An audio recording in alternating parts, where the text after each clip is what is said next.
Happy August 25th! An adventurous stream where we play Kingdom of Loathing, a dirty joke and stickman-based game. I'm your host, a political movement moving towards a political cliff, known as Mcnally 86. And today, we're gonna probably finish starting the quest I should have been doing for a long time now. But for the beginning of the episode, we like to check out the graffiti wall in the seaside town and see what messages other players have left. Tiny man, I love you. Tallow sucks. Come to my house for free weed. Please subscribe to my MySpace half-price books account. Kill me. La la la la la la la la la la la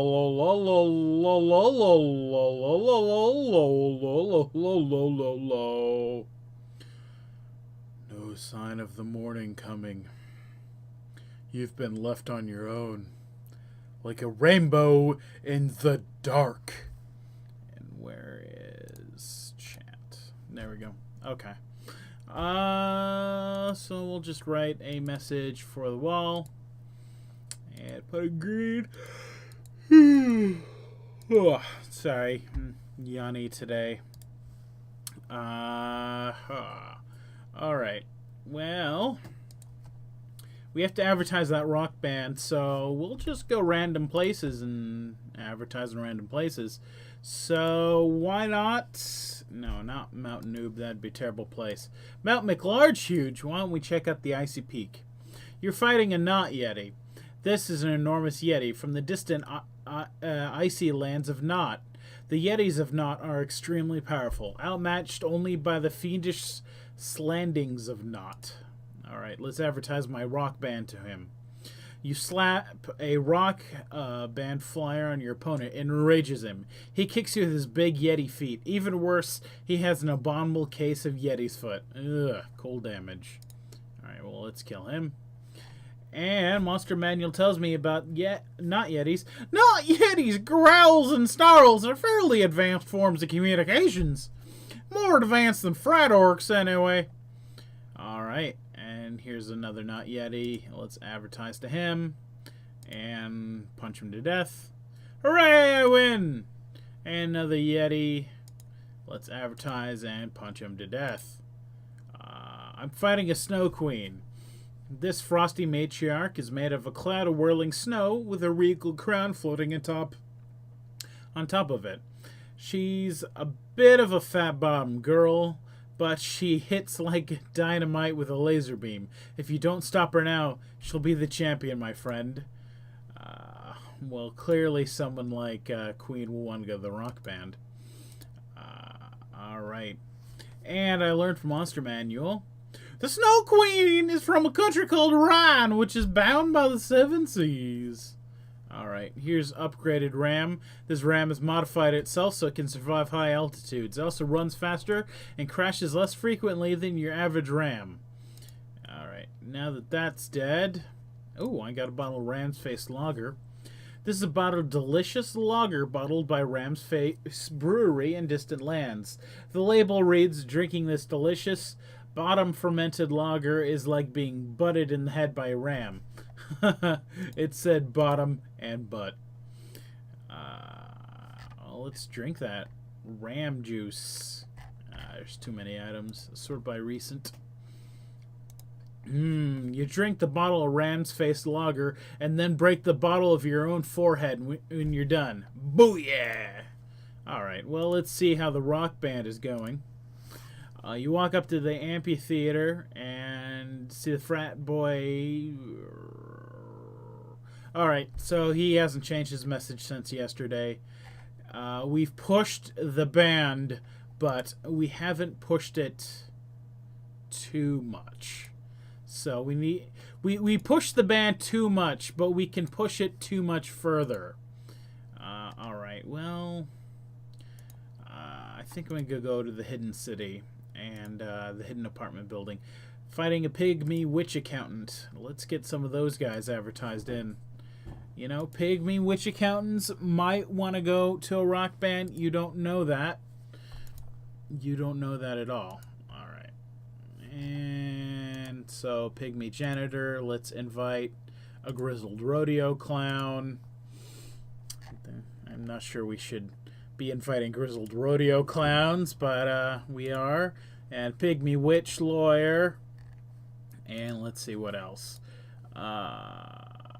Let's not. Okay. Pygmy orderlies. All right. And they've been invited. So that was a whole group of pygmies. Now we got the pygmies coming to the rock band. Let's see. All right, you check in at the amphitheater and see the frat boy promoter busily barking orders at a swarm of roadies and lackeys. He sees you and walks over, holding up his fist for fist bump. "Man, you done an awesome job," he says. "Even people who've never heard of Radioactive Child are calling them the only band that matters, and say if you don't come to the show, you're a rectangular object." It used to be more people knew about it. I don't know, goat cheese than Radioactive Child, but they're more popular than the cheeses. Keep up the good work, and the show's going to be the event of the century. Alright, so it's not enough, but it's a lot of people coming to the show. So who else can I tell to come to the show? I can go to the hidden hospital and invite the pygmy witch nurses. That's something. And can I re-invite the janitors? Who knows? Who knows? Oh, I know what I like to do. I can hop on a plane because I've got a special plane reserved for me to go to Spring Break Beach. And Spring Break Beach has the Sloppy Seconds Diner. Nothing could be finer than a Sloppy Seconds Diner. You walk into the Sloppy Seconds Diner. It looks like at one point it was a pretty happening hot spot with huge lunch counters and dozens of tables for spring break beachgoers to sit at and have a ridiculously unhealthy meal. But now the tables have turned. I mean literally. All the tables have turned upside down and the chairs are kicked all around willy-nilly. There are red stains on the walls and floors and the whole place smells like ketchup. And there are various other colors of stains that also smell like condiments. You make your way behind the counter and see a notepad with lunatic scribblings on it. It looks like the owner was working on a new menu when the diner wrecking catastrophe hit. It reads, beer battered potato blasted ranch tots. No! It can be more extreme. Bacon cream, cheese stuffed bacon cheeseburger. No! Come on, think bigger! Guacamole-filled, shrimp-stuffed bacon and eggs. Yes, consult the chef mage to bring this creation to life! To life! It looks like the diner was the site of a magic seeking to bring about dishes so extreme, even the chef mage himself couldn't control their power. Food so outrageously over the top that it reverses the laws of gastronomy and tries to eat you. You better watch your step back here. You're fighting a quadruple vodka chilled strawberry mudslide. You sense something go whizzing past your nose and spin around to see a tiny glass cup shatter against the far wall. What the crap was that, you say, your heart racing? Then you turn back to see a huge booze glass filled with a burbling, swirling liquid and two moldy strawberries for eyes. That was a warning shot, it says, and tries to slap you with a pseudopod. You get the jump on it. Alright, well, let's invite him to the band and then murder him. And Monster Manual tells me, Sloppy Seconds cocktails have enough alcohol in them to sterilize an entire hospital's worth of surgical instruments. Alright, I'm fighting a catsup slathered potato roasted beast burger. You lift up a greasy napkin and see there are two enormous burgers in there, with meat overlapping between their buns. One of the burgers spins around, tucking its meat back in, and glares at you with sesame eyes. Can't you adventurers just give us a little privacy? It snarls and launches itself at you. Okay. Well, I'll invite that monstrosity anyways. And now it's dead. I'm fighting a toffee explosion dark s'mores cherry blasted sundae. You browse the dessert menu, your teeth twinging as you read the ingredients. Man, these desserts are incredibly sweet, you mutter. We'll see about that, a voice says from behind you. You spin and see a sundae dish full of an recognizable gick, and it's skittering at you on his dessert spoon legs. I guess I'll invite that freak too. And these are really powerful. Alright, so now that that's done, let's check out how the island's doing. Nope, no change. Okay, well, I can go back to check out the Fun Guy Mansion. You walk into the Fun Guy Mansion, a once elegant palatial manor now fallen into disrepair. It was once the home of Guy Fun, who made a fortune with his Fun Guy magazine. Fun Guy magazine appeals to intellectuals and appreciators of aesthetics alike, with insightful articles and photos of scantily or not at all clad women. In later years, Guy grew crazy and reclusive, endlessly searching for the perfect model, rejecting the most beautiful women for the slightest of imperfections. No, it's not Pickle Rick, it's Mushroom Sharon, okay? But yeah, Pickle Rick.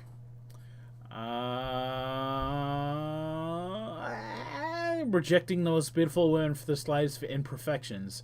Rumor has it that his reckless quest for artificial beauty standards led to his creation of an artificial mushroom-born life form, and he was frequently seen in public with his cadre of slightly gray, flawlessly proportioned beauties. But that was many, many years ago. The mushroom women have combined and recombined, their spores mingling with the nasty fungal infections of hot tubs and grottos, and what remains is more deadly than sexy. Unless for some reason you've got an athlete's foot fetish, and we're not here to judge. I'm fighting Miss Bill Griffior, Washington. Age 322 years, weight 1,600 grams, measurements 9'2", Turn on, sports cars, butterflies, volleyball. Turn offs are snow. The turn offs are things she's weak to. You take a peek in the mansion shower, expecting to be grossed out, and aren't disappointed. Every inch of the tile is covered with brownish green mold. If you were expecting to be attacked, then you won't be disappointed there either, because the mold has slithered off the walls and reformed itself into a roughly center-foiled-shaped humanoid mass. Ew. Well, let's invite her to the rock band. She attacks you with a pillow. You may have once dreamed of being in a pillow fight with sexy underwear models, but that's not what you imagined. Alright, I win the fight. I'm fighting Miss Porktober, Armorilla Wilson. You take a peek in the mansion shower. Oh, same description. Well, let's advertise to her and punch her to death. I feel bad about punching models to death, but they are gross mushroom beasts. Miss Bootember, Amanita Taylor. In one of the lounge areas of the mansion, you found an old ottoman that's so completely infested with the ever-present mold and mushrooms, you can't see the original upholstery. Gross. Then it unfolds and stands up, revealing itself to be a fungi-infested playmate who was curled up onto the floor. That is also gross. In fact, you might say it's even grosser, and I wouldn't argue with you. Alright, so she's strong to that. Okay. I'm gonna go back to the diner, and I rather invite these horrible drink and food abominations to the event and then have to deal with those ladies being in the rock band. Okay. I'm fighting an oil-roasted quintuple Swiss blast burger. I do like the sound of that. Fighting extra vodka blended tequila slippery nipple. Vodka's not normally my drink. Blended with tequila, so I don't think I would try that. But I would definitely try a quadruple sauce blaster burger, because that sounds delicious. Let's invite that freak to the party. Oh, And Monster Manual tells me something about these monsters. Slap a Seconds burger buns are all natural, provided you've been to the yoga mat mines and seen them being mined out of the living earth. I'm fighting a frozen mango chilled strawberry landslide. I'm not huge on mangoes and strawberries and chocolate. But here comes a lime-blasted hot cobbler death by cookie sundae. Now that's worth inviting to the rock band. And Monster Manual tells me, Sloppy Seconds desserts are actually the lowest calorie items on the menu, but that's kind of like being the tallest jockey. Actually worked out a place where one slice of the cake we served was more than a full-grown man's daily allotment of calories. Well, let's invite the Snake King, too. And now a demonic triple rum red-headed nipple. Okay, well, let's invite him. And let's check out and see if the quest is done. You wander up over to the amphitheater and see that the people are starting to arrive for the concert. There's a kind of silence over the place that's made up of a bunch of roadies who have been working very hard finally sitting for a change. You see the popped collar concert promoter kicking back on the stairs leading up to the stage, enjoying an ice-cold beer and a plate of wings. Hey, brah, he says, you did an excellent show Sorry. You did excellent work promoting the show. If you have, any flyers left, I'll take them. We can actually use them for the next show. He leans closer to you and says in almost a whisper, actually, the band's pretty horrible, but the kids seem to like it, so we give them what they want. Well, actually, we tell them what they want, and then we give it to them. But that's showbiz, you know? Anyway, the show's going to start in a few minutes. You should come back then. You really should. Bring earplugs if you have them, though. That reminds me of my stepdad he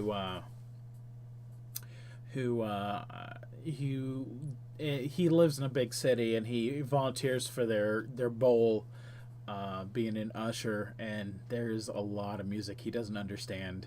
I can't wait till he asks me, because we don't live together. We live in different states, but he's asked me about a couple of bands. I can't wait till they have a Hatsune Miku show, and he's like, what the hell is this?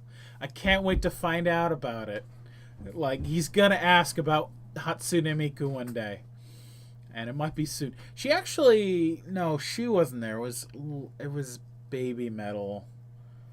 It was Baby Metal and Korn. I really wanted to go visit them. They played here not too long ago, but I didn't get an opportunity. But man, Baby Metal and Korn, that sounds like the worst food ever. Anyway, I roll up to the amphitheater and see that Radioactive Child has already taken the stage. After listening for a few minutes, you really wish they'd give it back. Their lead singer's voice is pitched somewhere between a moan and whine, a hiccup, and a mouthful of marbles. Oh, well, I do like my grunge. The concert goers seem to be into it, though. They're all busy looking sensitive and disinterested to hide the fact that they won't really want to dance. You start to get bored and look around for something with which to entertain yourself. I could try to get into the music, bust a move, or pick a fight. I'm going to try to get into the music. You edge closer to the front of the stage and understand what the vocal is singing. Abadoberde Angra 4, he sings. A single tear rolling down his cheek. Benadryllin, do ye ain't the Joanna? 'Cause that's just what's ye yams wee. It suddenly hits you. The reason why you can't understand the lyrics is because they're not even English words, but the ancient language of the Pork Elves. And here's where you had thought Elvish was dead. Well, you're not well versed in the language, but you translated enough to unravel the spell that's hidden in the song. Acquire effect Elvish. Your brain is full with the mannerisms and customs of the ancient Pork Elves. When you walk, oh, that's really good. All attributes 10%. When you walk, your hips gyrate like those of a Moxius elf. When you talk, your lips curl in a snare like that of a mighty elf. When you think, your thoughts are As mystic as the pork elf's favorite food, the fried peanut butter and banana sandwich, renowned for its mystic nature. Oh, elvish. Okay. I didn't expect that pun. I didn't get it when they said walk and gyrate. I didn't get it when they said sneer. I didn't get it until they said the favorite food was the the fried peanut butter and banana sandwich. Which, man, I might actually make that for dinner. That sounds good. All right, as the end of the episode, I'm gonna go have an Elvish Supreme. I'm probably not gonna fry it. I'm just gonna throw it in a George Foreman. So that way it channels out the fat from the roasting bananas. I don't know if it works that way. All right, well, you guys have a good one. Thanks for watching me, and I'll probably be not back tomorrow because it's Saturday, but I'll be back Sunday because that will be my first Sunday show. And then I don't know what my schedule is going to be after that. So I'm going to do a long Sunday, and then I don't know what I'm going to do after that. So thanks for tuning in, and I'll see what I do in the future. Bye-bye.